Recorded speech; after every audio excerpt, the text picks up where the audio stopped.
নমস্কার বন্ধুরা, কেমন আছেন সবাই? আমার এই ছোট্ট গল্প ঘরে আজকে আপনাদের সকলকে স্বাগত জানাই। এই শীতের সন্ধে ঠান্ডা ঠান্ডা আমেজ, হঠাৎ করে ভীষণ স্যুপ খেতে ইচ্ছা করলো। তাই বানিয়ে নিলাম hot and sour chicken stew.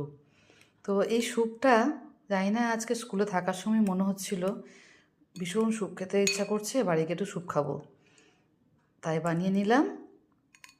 সন্ধেটা আজকে এই স্যুপ খেয়েই কাটাবো। আপনারা যদি রেসিপিটা জানতে চান আমি অবশ্যই এটা শেয়ার করে দেবো। আসলে একটু সময়টা কম ছিল তো আজকে, ওই জন্য আর রেসিপিটা করতে পারিনি।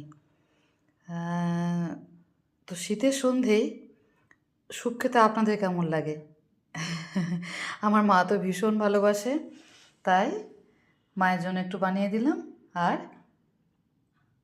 নিজের জন্য অল্প একটু রাখলাম।